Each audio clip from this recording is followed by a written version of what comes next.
오늘 함께 나눌 본문 말씀은 요한복음 4장 15절에서 26절까지 말씀입니다.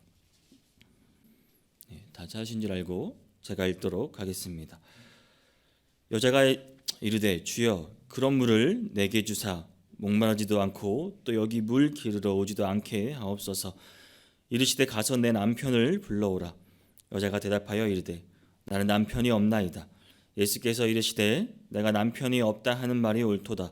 너에게 남편 5이 있었고 지금 있는 자도 내 남편이 아니니 내 말이 참되도다. 여자가 이르되 주여 내가 보니 선지자로서이다. 우리 조상들은 이 산에서 예배하였는데 당신들의 말은 예배할 곳이 예루살렘에 있다 하더이다. 예수께서 이르시되 여자여 내 말을 믿으라. 이 산에서도 말고 예루살렘에서도 말고 너희가 아버지께 예배할 때가 이르리라. 너희는 알지 못하는 것을 예배하고 우리는 아는 것을 예배하노니 이는 구원이 유대인에게서 남이라. 아버지께 참되게 예배하는 자들은 영과 진리로 예배할 때가 오나니 곧 이때라. 아버지께서는 자기에게 이렇게 예배하는 자들을 찾으시느니라. 하나님은 영이시니 예배하는 자가 영과 진리로 예배할지니라. 여자가 이르되 메시아 곧 그리스도라 하는 이가 오실 줄을 내가 아노니 그가 오시면 모든 것을 우리에게 알려주시리이다. 예수께서 이르시되 내게 말하는 내가 그라 하시니라. 아멘. 사랑하는 성도 여러분, 올 한 해 우리는 예배가 회복되기를 바라고 있습니다.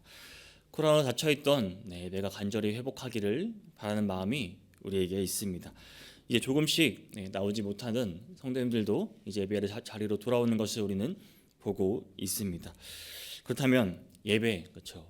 그토록 바라는 이 예배가 우리는 이 예배를 어떻게 준비해야 될까요?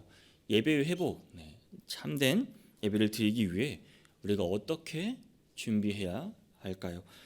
오늘은 참된 예배를 위한 준비라는 제목으로 함께 말씀을 나누고자 합니다. 참된 예배를 위한 준비입니다. 오늘 본문은 이제 예수님께서 초기 유대 사역을 마치고 갈릴리로 가시는 도중에 그 사마리아 지역에서 사역한 내용입니다. 그 물, 생수를 주제로 하여 사마리아 여인과 대화하신 내용을 보도하고 있습니다.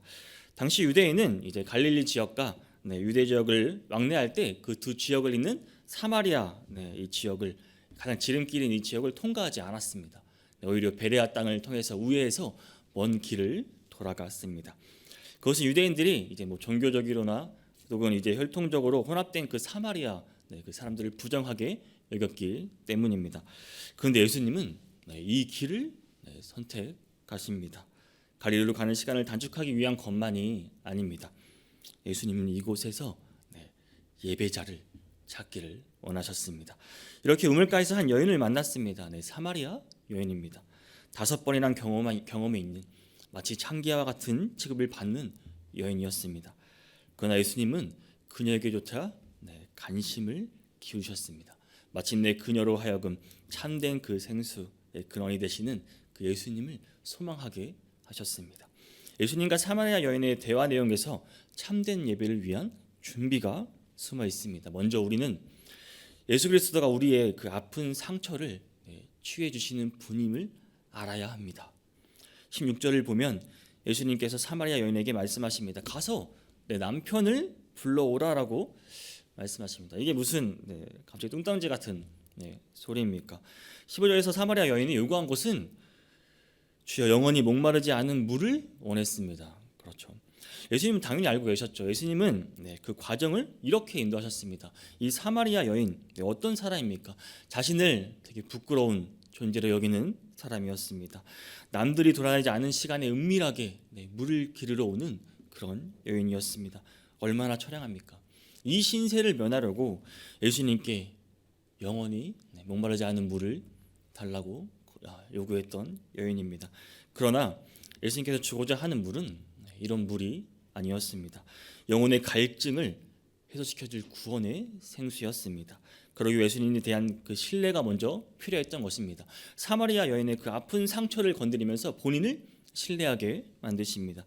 예수님의 이런 질문에 사마리아 여인은 정신이 번쩍 들었을 것입니다. 자신의 최대 컴플렉스를 건드렸거든요. 정확히 이 여인의 행실이 어떠했는지 알 수는 없지만 여러 번 이혼하는 아픔을 겪었습니다. 예수님은 이 상처를 거느리셨습니다. 그렇다고 해서 예수님께서 이런 상처를 그냥 두고 보실 분이 아니십니다. 이제 이 상처를 치료하기 시작하십니다. 예수님께서는 실제로 많은 병자들을 치료하셨습니다. 하지만 예수님께서는 그 육신의 질병뿐 아니라 더 그 근원적인 아픈 상처, 그 약점, 좌절하고 두려워하는 그 마음을 치료해 주시는 분이십니다. 그 마음을 찾아서 치료해 주는 분이심이 바로 예수님이십니다. 이러한 예수님을 만나 치료받은 사람들은 더 이상 열등감에 빠지거나 좌절하거나 괴로워하지 않을 수 있는 것입니다. 이들은 새로운 삶을 살아갈 수 있게 됩니다. 마태는 어떻습니까? 전직 세리 출신이었죠. 예수님을 만나 치료를 받은 후에 그 인생이 놀랍게 변화합니다. 세리라는 직업을 혐오하고 아주 가증스럽게 여기는 그 유대인들을 위한 복음서를 기록하게 되었습니다.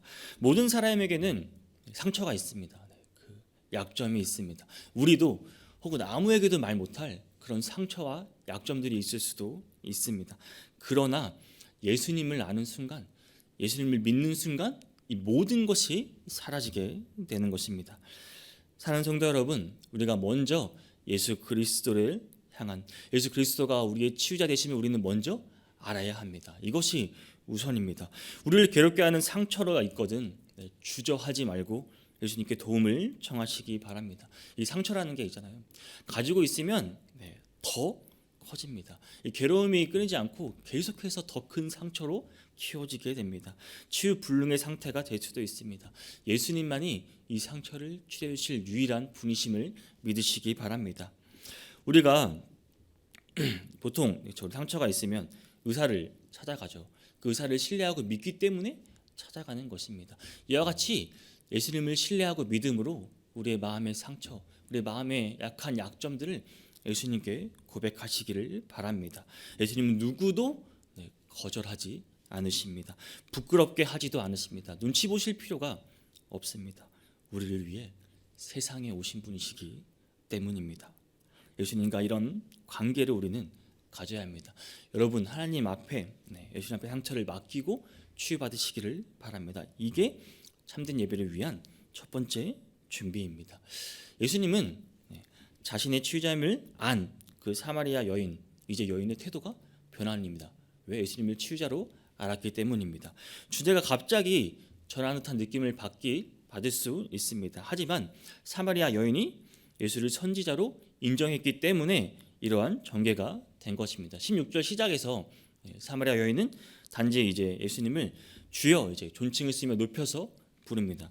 근데 19절에서 이제 주여 내가 보니 선지자로소이다 말하면서 예수님을 선지자로 인정합니다. 예수님 선지자로 인정하니 이제 예배의 장소에 관한 문제를 해결해 주시도록 요청합니다. 20절입니다. 우리 조상들은 이 산에서 예배하였는데 당신들의 말을 예배할 곳이 예루살렘에 있다 하더이다라고 말합니다. 사마리아 여인의 갈급함이 계속 보입니다.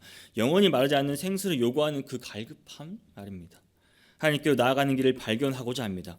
사마리아 사람들은 철저히 소외된 사람들입니다.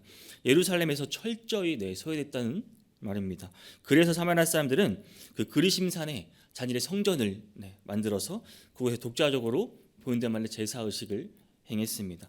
이곳이 파괴되어 없어진 후에도 그 그리심산은 이들에게 축복의 산으로 여겨졌습니다. 그래서 사마리아인들은 이것을 기도 초소로 사용하곤 했습니다. 사마리아 여인도 이 사실을 알고 있었습니다. 그래서 예수님께 예배의 장소에 관해서 물었던 것입니다. 예루살렘과 그리심산 선지자여, 어떻게 우리가 어디서 예배를 드려야 하는 것이 옳습니까? 상처가 아픔에 있었던 이 여인에게 이것은 상당히 절박했던 문제입니다. 하나님께 나아가기 위한 그 길을 알아야 했거든요. 이 세상에서 위로받을 길이 없는 사람들에게 하나님이 나아가는 길이 무엇보다 시급했습니다. 이 여인에게도 마찬가지였습니다. 이 여인의 마음은 지극히 순수한 것이었습니다. 그러나 참된 예배에 대한 무지한 상태였습니다. 비단 이 여인뿐이 아니었습니다. 당시 유대인의 생각이 대다수가 동일했습니다. 참된 예배가 장소와 무관하다는 사실을 몰랐습니다. 사랑하는 성도 여러분, 참된 예배는 장소와 무관합니다. 하나님은 예루살렘 성전 안에만 거하시는 분이 아니라 저 천지, 이 우주 만물에 함께 하시는 분입니다. 어디든 계시는 분이십니다. 천지에 충만하신 분이십니다. 그러나 당시 유대인들은 예루살렘이라는 그 특정 지역, 또 그 성전 특정 지역의 안에 하나님을 가두고 말았습니다. 이곳은 예루살렘 성전은 하나님의 임재의 상징적인 처소일 뿐 아니라 그곳에만 하나님이 계시는 것은 근데 아니었습니다. 하나님은 어느 특정 장소에만 갇혀 계시는 분이 아니시라는 말입니다. 시 공간을 초월하는 영이십니다. 하나님은 영이라고 오늘 본문은 말하고 있습니다. 당시 예루살렘 성전이 구약 시대에 하나님께서 당신의 백성을 만나시는 일반적인 통로가 되었다는 점에 그 점은 그 의의가 있습니다. 그러나 하나님께서 진심으로 하나님을 경외하는 그 마음을 있는 자가 있다면 하나님은 그 마음을 받아 주십니다. 그곳에서 예배 드릴 수 있다는 말입니다. 참된 예배는 지역과 장소를 초월하는 것입니다. 실제로 구약에서 엘리야 선지자가 그 불의 응답을 받은 그 제단도 예루살렘이 아닌 한참 떨어진 그 갈멜산에서 갈멜산 있는 갈멜산 꼭대기에서 선지자가 불의 응답을 받았습니다. 특히 구약의 그런 제사 제도가 폐지된 그 신약에 이르러서는 더욱더 하나님을 예배하는 데 있어서 지역이나 장소는 정말 아무런 상관도 없게 되었습니다. 실로 예배에서 요구되는 것은 지역이나 장소가 아니라 오늘 본문 23절, 24절에서 언급하고 있는 영과 진리입니다. 이것만 있으면 어느 곳에서 예배한다 해도 하나님은 그 예배를 받아주신다는 말입니다. 물론 우리는 또 할 수 있는 대로 아름다운 성전 또 교회에서 예배를 드려야 합니다. 우리가 몸이라면 교회는 어떤 곳이죠? 우리 몸이 하나로 모이는 그 공동체입니다. 이런 공동체를 채우고 하나님 나라를 확장시키는 일이 우리가 해야 할 일입니다. 예배당이 필요하고 또 중요합니다. 하지만 하나님은 예배당의 규모라든지 참석 여하에 따라서 예배를 받으시는 분이 아닙니다. 그럼 더 큰 교회, 성도가 더 많은 교회 예배를 특별하게 더 받으시는 분이 아니라는 말입니다. 어떤 예배도 하나님은 거절하는 분이 아니십니다. 우리 마음에 영과 진리가 있다면 중요한 것은 우리의 마음입니다. 진정으로 예배드리는가? 이것이 참된 예배를 위한 준비입니다. 마태복음 18장 20절은 이렇게 말합니다. 두세 사람이 내 이름으로 모인 곳에는 나도 그들 중에 있느니라. 우리와 함께 하시는 하나님을 느낄 수 있기를 바랍니다. 우리의 그 예배를 받아주시는 하나님을 시간 만나시기를 바랍니다. 그렇다면 도대체 영과 진리로 예배를 드린다는 말이 무슨 말일까요? 24절은 이렇게 말합니다. 하나님은 영이시니 예배하는 자가 영과 진리로 예배할지니라 라고 말합니다. 이게 무슨 말입니까? 예수님 당시까지 드렸던 예배와는 분명 다른 예배인 것은 분명합니다. 이전에는 어쩌면 예배는 장소적인 것이었습니다. 정해진 성전에 가야만 예배를 드릴 수 있고요. 꼭 희생하는 제물이 있어야만 예배를 드릴 수 있었습니다. 그 앞에서 예배는 장소와 무관하다고 말씀드렸습니다. 요한복음 1장 29절에서 보라 세상 죄를 지고 가는 하나님의 어린 양이로다라고 말하고 있습니다. 이제는 하나님께서 친히 한 제물을 준비해 주셨습니다. 다른 제물은 필요하지가 않습니다. 십자가 제단에서 죽으신 하나님의 어린 양 예수 그리스도가 계십니다. 이제 예배드리는 자에게 필요한 것은 하나님께 준비하신 그 제사를 진정으로 믿는 그 참된 제사, 참된 예배를 말하는 것입니다. 그 예배를 믿는 것입니다. 하나님께서 나의 죄를 위해서 새로운 제사를 준비해 주셨구나. 이것만이 참되고 의로운 유일한 제사구나. 이러한 믿음으로 드린 예배가 영과 진리로 드리는 예배입니다. 우리 마음의 그 중심을 말합니다. 예배드리는 장소가 나의 중심이라는 말입니다. 참된 예배는 우리의 마음의 중심에서 시작됩니다. 몸만 여기 있는 것이 아니라 몸만 여기 나와 있는 것은 참된 예배가 아닙니다. 내가 진심으로 하나님께 예배드리고 나의 죄를 용서해 주신 것에 대해서 그런 감격이 없다면 그것은 참된 예배가 아닙니다. 영과 진리로 드리는 예배가 아닙니다. 지금 내 마음에 뜨거움이 있습니까? 지금 내 마음에 감격의 눈물이 있습니까? 이것이 없으면 영과 진리로 예배를 드리는 것이 아니라는 말입니다. 우리가 우리 마음의 중심으로 진정으로 드린다는 것은 그런 외식적인 요소, 가식적인 요소가 없는 것을 말합니다. 바리새인들은 어땠습니까? 내가 착한 일을 용도를 많이 했으니까 하나님께서는 그만큼 생각해 주시겠지. 이런 생각하는 간사한 사람들이었습니다. 정직하지 못한 것이죠. 어떻게 우리가 하나님 앞에 자랑거리가 있겠습니까? 어떻게 이 손바닥으로 우리의 죄를 가릴 수 있겠습니까? 하나님께서 덮어주셔야 하는 것입니다. 우리가 예배를 드리면서 나는 뭐 이런 이유로 저런 이유로 다른 사람들과 다르다고 혹시 생각한다면 그것은 정직한 마음이 아닙니다. 그 중심이 거짓된 사람입니다. 뭐 내가 직분이 있으니까, 난 직분을 가지고 있기 때문에 다른 사람보다 더 거룩해. 아니면 나는 헌신을 더 많이 하기 때문에, 봉사를 더 많이 하기 때문에 당연히 나는 더 예배드릴 자격이 있어, 저 사람보다 라고 혹시 이런 생각을 하십니까? 이것은 정직한 마음이 아닙니다. 오직 우리는 하나님께 나올 때마다 내 중심을 하나님 앞에 내려놓아야 합니다. 나의 죄성을 진정으로 미워하고 회개하고 하나님에게 긍휼하심을 구해야 하는 것입니다. 하나님은 영이라고 말씀하고 있습니다. 하나님은 영이시기 때문에 장소의 제한을 받지 않습니다. 하나님은 영이시기 때문에 우리의 그 마음의 태도를 보신다는 말입니다. 정확하게 우리의 마음을 알고 계신다는 말입니다. 우리가 참으로 회개하는 마음으로 나와올 때, 우리의 상처를 내어놓을 때 진정으로 예배하는 자들의 예배를 하나님께서는 받으십니다. 사랑하는 성도 여러분, 마음의 중심으로 정직하게 하나님을 예배하시기를 바랍니다. 그냥 하는 말이 아닙니다. 하나님께서 이러한 예배를 받아주십니다. 몸만 여기 앉아있는 것이 아니라 우리의 중심을 보시는 하나님을 항상 의식하시기를 바랍니다. 그분께 합당한 예배를 드릴 수 있는 우리 교회 성도님들이 되시기를 바랍니다. 그리고 무엇보다 참된 예배를 위한 준비는 예수 그리스도를 정확히 아는 것입니다. 25절에서 사마리아 여인의 기대와 믿음이 보입니다. 자신 있게 말합니다. 곧 그리스도라 하는 이가 오실 줄을 내가 아노니 그가 오시면 모든 것을 우리에게 알려주시리이다. 내가 예수 그리스도가 오신다는 사실을 믿습니다. 그분이 모든 문제에 대한 해답을 알려주실 것입니다. 정확히 이 여인이 어떻게 이러한 사상을 가졌는지 알 수는 없지만 이 여인의 마음속에 자리 잡은 그 구원에 대한 갈급함이 계속 느껴집니다. 사람들로부터 소외된 상태에서 많은 상처를 안고 있는 여인이었습니다.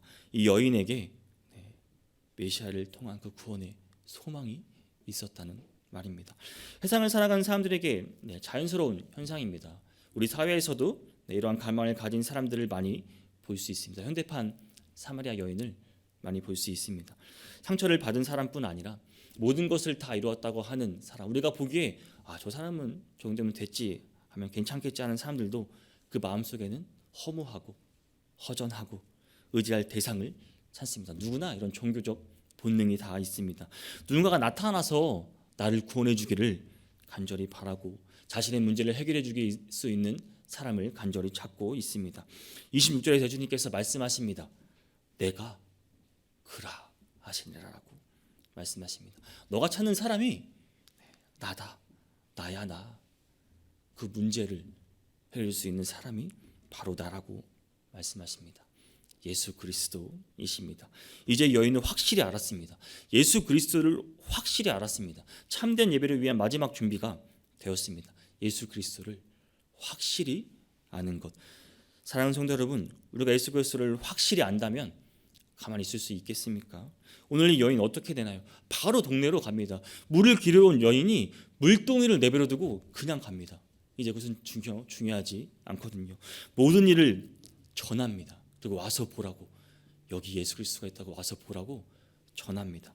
이럴 수밖에 없습니다. 이것이 예수 그리스도를 아는 사람의 정상적인 반응입니다. 예수님께서 오늘 본문에서 만난 사마리아 여인, 우리의 이전 모습입니다. 상처가 다 우린 있고요. 우리 약점이 있는 사람들입니다. 어찌 보면은 세상에서 실패한 인생일 수도 있습니다. 지금도 우리 주변에서 얼마든지 만나볼 수 있는 사람들입니다. 그런데 예수 그리스도께서 우리에게 오셨습니다. 친히 와 주셨습니다. 우리는 모두 그분의 은혜로 이제 새로운 삶을 시작하게 되는 것입니다.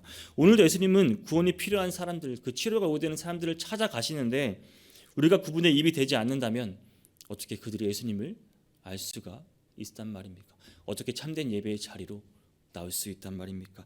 예배가 회복되기를 원한다고 하면서 진정한 예배를 드리기를 원하면서 아직도 다른 곳에서 삶의 문제를 찾고 그 해답을 찾고 있는 수많은 사마리아 여인과 같은 사람들에게 예수님에게 답이 있자고 알려주지 않는다면 무슨 소용이 있단 말입니까? 예수님이 길이 되시며 모든 문제에 해답이 된다고 고백하는 사람들은 많습니다. 그런데 이 사실을 이 시대 사마리아 여인들에게 알려주는 사람들은 심히 적어지고 있습니다.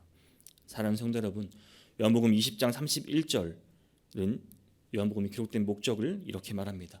오직 이것을 기록함은 너희로 예수께서 하나님의 아들 그리스도이심을 믿게 하려 함이요 또 너희로 믿고 그 이름을 힘입어 생명을 얻게 하려 함이니라. 아멘. 여러분, 이제 우리는 예배가 회복되기를 위한 마음으로 참된 예배를 위한 준비를 이제 본격적으로 할 때입니다. 먼저 오늘 기도하실 때 우리의 약점, 상처를 주님께 내려놓으시기를 바랍니다. 회개하시고 하나님 앞으로 나오시기를 바랍니다. 우리의 유일한 치료자이심, 이분이 예수 그리스도이심을 우리는 알아야 합니다. 그리고 우리의 마음을 드려야 합니다. 외식적인 마음, 정직하지 못한 마음이 아니라 진정한 마음이 필요합니다. 그래도 예수님을 그래야 우리가 예수님을 진정으로 알 수가 있습니다. 예수님께서도 지금도 우리에게 나야라 라고 말씀하십니다. 내가 너가 찾는 그 예수 그리스도라 라고 말씀하십니다. 그런데 우리는 이것을 못 알아보고 못 알아듣는다면 얼마나 슬픈 일입니까? 예수님을 확실하게 알아야 우리가 참된 예배를 드릴 수 있는 것입니다. 그리고 우리가 진정으로 예수님을 안다면 어떻게 전하지 않을 수 있겠습니까? 생각나는 우리 주변의 수많은 사마리아 여인과 같은 영혼들을 위해 오늘 이 시간 기도하며 나아가시기를 바랍니다. 주님께서 이루어 주실 것입니다. 올 한 해 진정으로 예배가 회복되기를 원하는 마음으로 지금 바로 참된 예배를 위한 준비를 잘 할 수 있는 우리 성도님들이 되실 수 있기를 주님의 이름으로 축복합니다.